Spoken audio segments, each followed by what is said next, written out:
Hi, my name is Nick Hillman. I'm an assistant professor at the University of Wisconsin at Madison, and I attended the Emerging Scholars Workshop in 2012. I want to share briefly the pathway that I have been on in my early career, and hopefully there will be something in here that's helpful for you all as you're navigating your paths as well. When I was finishing my dissertation, I thought there were three paths. I thought there was the faculty path, there was the administration path, and then there's the policy analysis path. And I thought, maybe the faculty path is a good one. I want to leave that door open.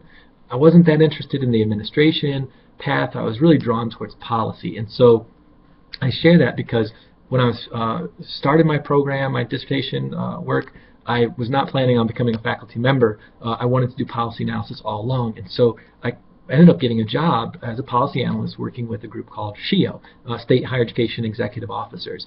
And the thing about it was that I just committed to SHEO, and I was on the first week on the job, and I got a phone call from the University of Utah, a place where I had applied for a faculty position, and they wanted me to interview. And so I felt really awkward about this, having literally just committed that week to working at SHEO, and then getting that phone call from Utah.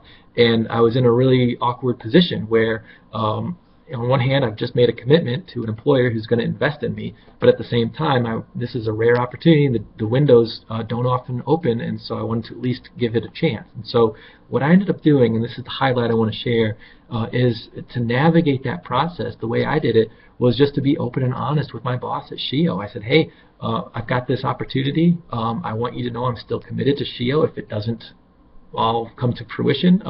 But if it does happen, if they do give me the offer, then I'm going to leave. And I didn't do that to draw some sort of shrewd negotiating to the table or anything like that. I just did it to be honest and to get his feedback, my boss's feedback.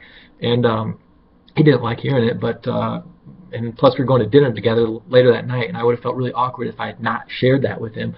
But I say all of this because we're going to have times when we've got to make life decisions. We've got to make choices, and sometimes those faculty positions or any other position just operate on a different timeline than our lives do. And so we've got to commit, but at the same time we've got to leave doors open for opportunities.